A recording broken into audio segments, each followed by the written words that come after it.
पिछले लेक्चर में हमने मेश एनालिसिस का यूज करके एक एग्जाम्पल डिस्कस किया था।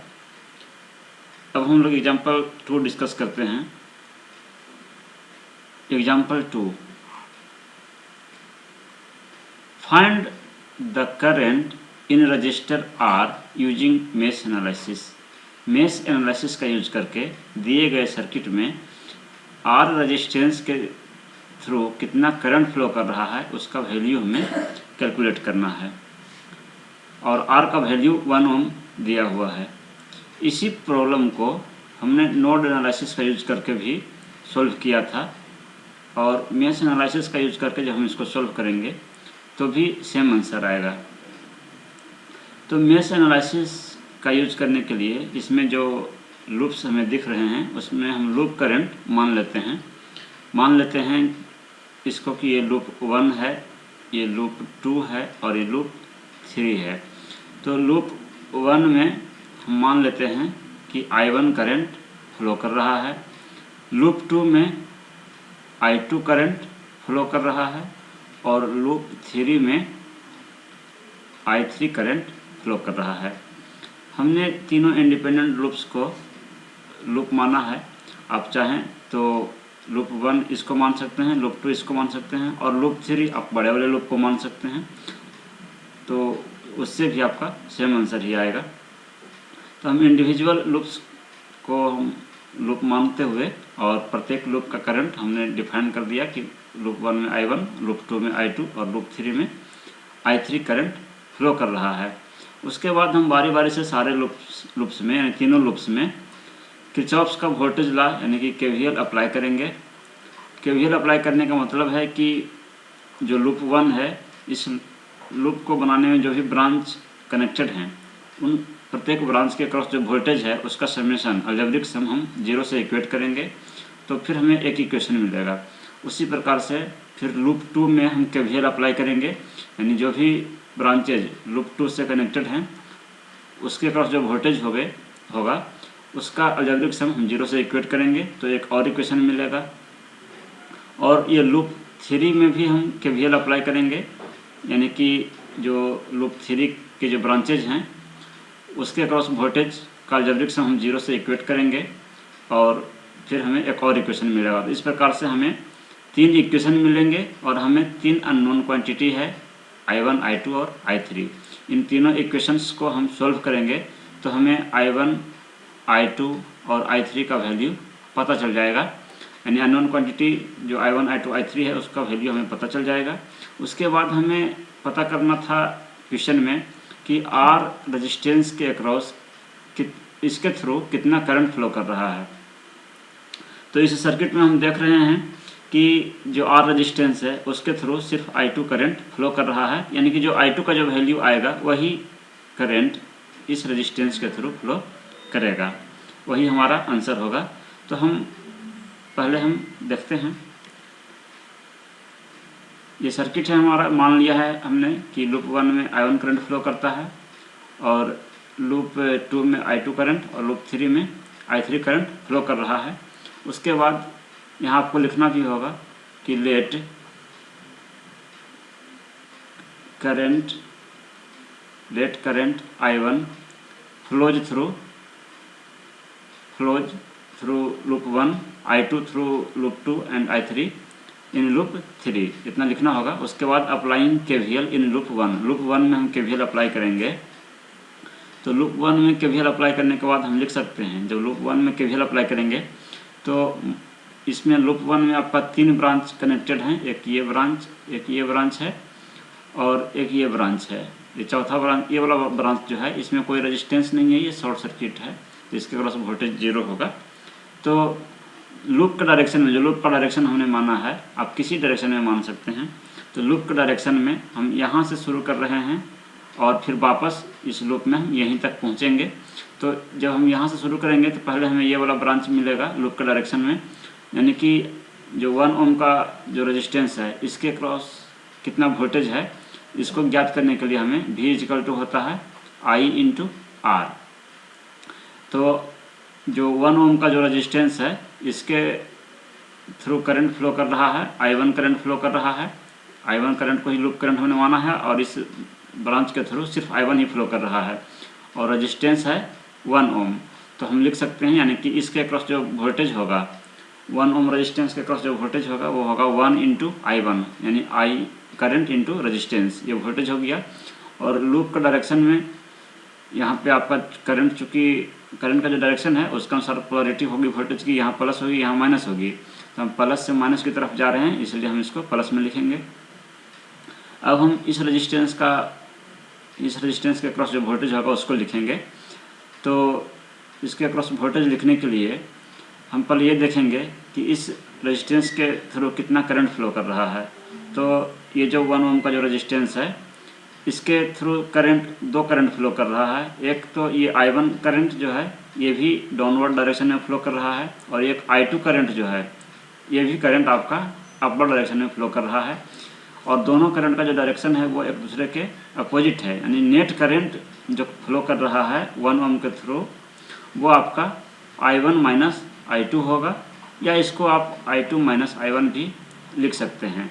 ये नेट करंट होगा 1 ओम रेजिस्टेंस के थ्रू और इस करंट को इस रेजिस्टेंस से मल्टीप्लाई करेंगे तो उस रेजिस्टेंस के क्रॉस का वोल्टेज पता चलेगा, यानी I1 इंटू I2 को हम रेजिस्टेंस से मल्टीप्लाई करेंगे या I2 माइनस I1 को रेजिस्टेंस से मल्टीप्लाई करेंगे तो हमें इस रेजिस्टेंस के क्रॉस का वोल्टेज पता चलेगा। तो वही हमने यहाँ पे लिखा है, ये रेजिस्टेंस हो गया और ये करंट है I1 माइनस I2। तो इसके क्रॉस का वोल्टेज हमें पता चल गया 1 इंटू I1 माइनस I2। और जब हमने I1 माइनस I2 लिखा इसका मतलब कि I1 का डायरेक्शन में जो नेट रिजल्टेंट करंट है वो I1 का डायरेक्शन में है और उस केस में I1 का डायरेक्शन चूँकि ऊपर से नीचे की तरफ है यानी ये प्लस है ये माइनस होगा वोल्टेज की पोलरिटी, और चूँकि लूप का डायरेक्शन में हम प्लस से माइनस की तरफ जा रहे हैं इसलिए इसको हम प्लस में लिखेंगे। और अगर हम यहाँ पे I2 माइनस I1 लिखे होते तो I2 माइनस I1 लिखेंगे तो उस केस में उसका मतलब ये हुआ कि जो नेट करंट है जो रिजल्टेंट करंट है उसका डायरेक्शन I2 का डायरेक्शन में है और I2 चूँकि नीचे से ऊपर की तरफ जा रहा है यानी उस केस में वोल्टेज की जो पोलरिटी होगी वो यहाँ प्लस होगा और यहाँ माइनस होगा। और उस केस में जो हम लूप के डायरेक्शन में जो चल रहे हैं तो हमें माइनस से प्लस की तरफ आना पड़ता है, तो उस केस में यहाँ पे माइनस लिखेंगे। यानी अगर ये I2 माइनस I1 लिखेंगे तो यहाँ माइनस लिखेंगे और I1 माइनस I2 लिखे हैं तो प्लस में लिखे हैं। फिर इस ब्रांच के क्रॉस कोई वोल्टेज नहीं है, जीरो होगा क्योंकि ये शॉर्ट सर्किट पाथ है। और ये इस ब्रांच में 1 वोल्ट का एक वोल्टेज सोर्स है। तो वोल्टेज सोर्स है तो जब हम लूप का डायरेक्शन में हम चल रहे हैं, जो लूप का जो हमारा डायरेक्शन है क्लॉकवाइज उसमें हम माइनस से प्लस की तरफ जा रहे हैं, लूप के डायरेक्शन में माइनस से प्लस की तरफ जा रहे हैं इसलिए उस वोल्टेज को माइनस में लिखेंगे।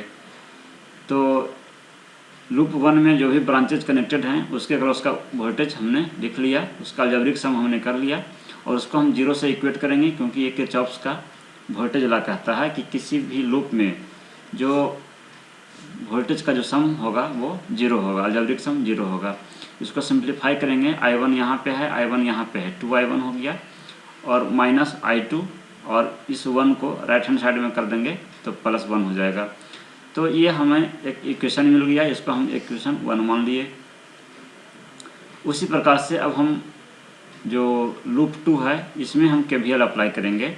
तो लूप 2 में KVL अप्लाई करेंगे तो लूप के डायरेक्शन में हम चलते हैं, जो लूप का हमने डायरेक्शन माना है क्लॉकवाइज डायरेक्शन में, तो हम पहले यहाँ से शुरू करते हैं चलना और फिर वापस फिर घूम के फिर यहीं तक हम पहुँचेंगे। तो पहले हम इस रेजिस्टेंस के अक्रॉस कितना वोल्टेज है ये जानते हैं। तो R रेजिस्टेंस के अक्रॉस कितना वोल्टेज है इसको जानने के लिए हमें इसके थ्रू करंट पता होना चाहिए। जो करंट होगा उस करंट को हम रेजिस्टेंस से मल्टीप्लाई करेंगे वही वोल्टेज होगा। तो करंट जो इसके थ्रू फ्लो कर रहा है वो I2 करंट फ्लो कर रहा है और कोई करंट इसमें है नहीं। तो I2 और इंटू रेजिस्टेंस से मल्टीप्लाई करेंगे, रेजिस्टेंस 1 ओम का है यानी 1 इंटू I2, यही हमारा इसके अक्रॉस का वोल्टेज होगा। और लूप के डायरेक्शन में चलने पे हमें यहाँ पे प्लस होगा यहाँ पे माइनस होगा, वोल्टेज की पोलरिटी, क्योंकि करंट जो है वो इस डायरेक्शन में फ्लो कर रहा है तो पहले प्लस होगा फिर माइनस होगा, तो इसलिए हमने इसको प्लस में लिखा। अब हम इस 1 ओम रेजिस्टेंस के अक्रॉस कितना वोल्टेज है इसको हम लिखेंगे। तो इसको लिखने के लिए हमें पता होना चाहिए कि 1 ओम का जो ये रेजिस्टेंस है इसके थ्रू कितना करंट फ्लो कर रहा है।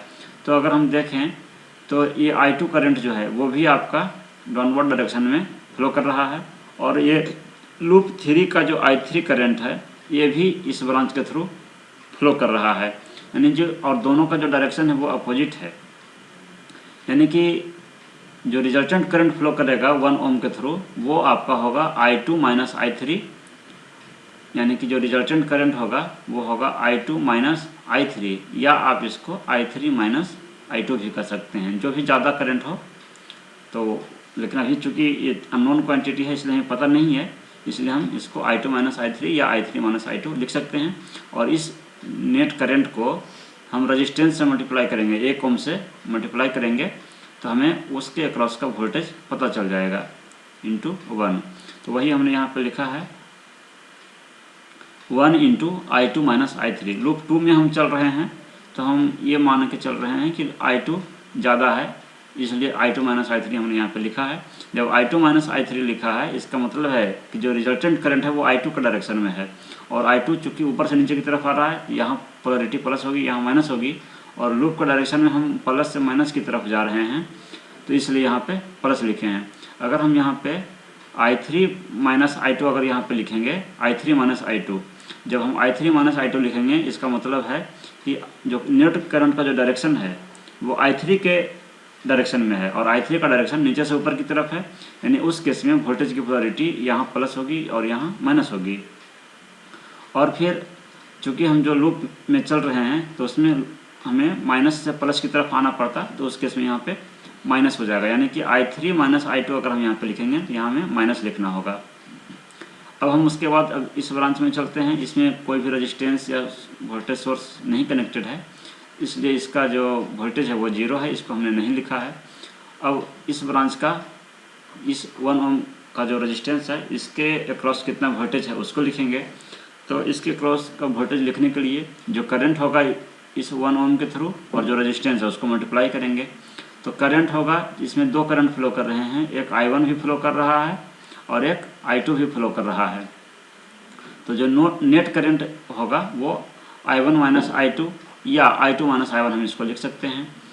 तो यहाँ पे चूँकि लूप 2 में हम KVL अप्लाई कर रहे हैं तो इसको हमने I2 माइनस I1 लिखा है, और इस करंट को रेजिस्टेंस से मल्टीप्लाई करेंगे तो उसके अक्रॉस का वोल्टेज पता चल गया।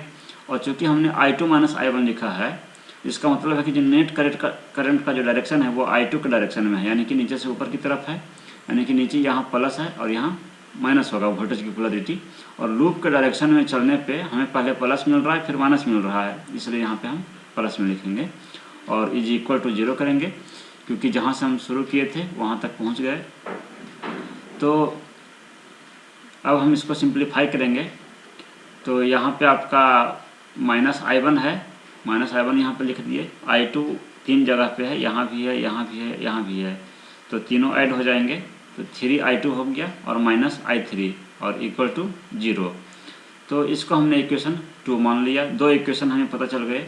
क्योंकि 3 अननोन क्वांटिटी है इसलिए इसको सॉल्व करने के लिए हमें 3 इक्वेशन चाहिए। तो एक बार और हमें KVL अप्लाई करना होगा लूप 3 में। तो लूप 3 में हम KVL अप्लाई करेंगे तो क्या लिखेंगे, अगर हम यहाँ से स्टार्ट करते हैं फिर वापस हम यहीं तक आएंगे, तो पहले इस ब्रांच का हम करंट लिखना, इसके क्रॉस का हम वोल्टेज अगर लिखना चाहें तो करंट इंटू रेजिस्टेंस, तो करंट तो I3 इसमें फ्लो कर रहा है और कोई दूसरा करंट है नहीं, रेजिस्टेंस है 1 ओम, यानी 1 इंटू I3।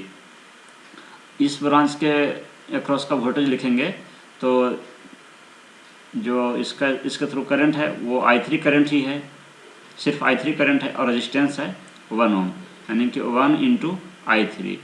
और जो पोलरिटी होगी तो चूँकि जो करंट का डायरेक्शन है वो यहाँ प्लस होगा यहाँ माइनस होगा, प्लस से माइनस की तरफ, तो प्लस से माइनस जा रहे हैं तो इसको प्लस में लिखेंगे। यहाँ पर भी करंट का डायरेक्शन आपका इस डायरेक्शन में है, यानी यहाँ वोल्टेज की पोलरिटी प्लस होगी यहाँ माइनस होगी, यानी कि प्लस से माइनस की तरफ जा रहे हैं तो इसको भी हम प्लस में लिखेंगे। इसमें कोई रेजिस्टेंस या कोई वोल्टेज सोर्स या करंट सोर्स कनेक्टेड नहीं है तो इसके अक्रॉस का वोल्टेज 0 है, ये शॉर्ट सर्किट पाथ है। और ये जो 1 ओम का रेजिस्टेंस है इसके अक्रॉस का वोल्टेज हमें लिखना होगा। तो जो इसके थ्रू जो करंट है वो करंट है आपका I3 minus I2 minus I3 या I3 माइनस I2, क्योंकि इसमें I2 भी फ्लो कर रहा है और I3 भी फ्लो कर रहा है, तो दोनों का डिफरेंस होगा वो नेट करंट होगा और रेजिस्टेंस से मल्टीप्लाई करेंगे। तो हम इसको यहाँ पे I3 माइनस I2 ये आपका रिजल्टेंट करंट है, इसको रेजिस्टेंस से मल्टीप्लाई करेंगे। पोलरिटी क्या होगी, क्योंकि हमने I3 माइनस I2 लिखा, तो I3 माइनस I2 लिखा, तो I3 का जो डायरेक्शन है वो नीचे से ऊपर की तरफ है, यानी जो पोलरिटी होगी यहाँ प्लस होगी और यहाँ माइनस होगी। तो लूप के डायरेक्शन में चलने पे हम प्लस से माइनस की तरफ जा रहे हैं, तो हम इसको प्लस में लिखेंगे और इक्वल टू 0 करेंगे किरचॉफ्स के वोल्टेज लॉ के अनुसार कि प्रत्येक लूप में जो भी वोल्टेजेस हैं प्रत्येक ब्रांच का उसका अलजेब्रिक सम 0 होगा। तो यही हमने यहाँ पे लिखा है। अप्लाइंग KVL इन लूप 3 में KVL अप्लाई करने पे 1 into I3 plus 1 into I3 और plus 1 into I3 minus I2 equal to 0 होगा। इसको सिंप्लीफाई करेंगे तो यहाँ माइनस I2 और प्लस आपका हो जाएगा, यहाँ पे आपका I3 और एक I3 यहाँ पे है और एक I3 यहाँ पे है, 3I3, तो 3I3 और I1 इसमें नहीं है, इज इक्वल टू 0। तो हमें एक इक्वेशन और मिल गया, तो 3 इक्वेशन हमें पता चल गए और 3 अननोन क्वांटिटीज़ है। तो कैलकुलेटर की मदद से आप इन इक्वेशंस को सॉल्व करेंगे तो आपको अननोन क्वांटिटी I1, I2 और I3 का वैल्यू पता चलेगा। जब आप इसको सॉल्व करेंगे, कैलकुलेटर का यूज़ करके सॉल्व करें या मैनुअली भी सॉल्व कर सकते हैं। तो I1 का वैल्यू आएगा आपको 8/13, I2 का वैल्यू आएगा 3/13 यानी 3/13 और I3 का वैल्यू आएगा 1/13। तीनों अननोन क्वांटिटी का वैल्यू हमें पता चल गया। अब क्वेश्चन में हमें पूछा गया था कि जो R रेजिस्टेंस है उसके थ्रू कितना करंट फ्लो कर रहा है, ये हमसे पूछा गया था। तो R जो रेजिस्टेंस है उसके थ्रू आप सर्किट में देखिए सिर्फ I2 करंट फ्लो कर रहा था, जहाँ पे R रेजिस्टेंस था उसके थ्रू सिर्फ I2 करंट फ्लो कर रहा है, यानी कि I2 का वैल्यू 3/13 है, यानी कि R के थ्रू जो करंट फ्लो कर रहा है वो 3/13 एम्पियर फ्लो कर रहा है। नोड एनालिसिस का यूज़ करके जब हमने इसको सॉल्व किया तो भी यही वैल्यू आया था।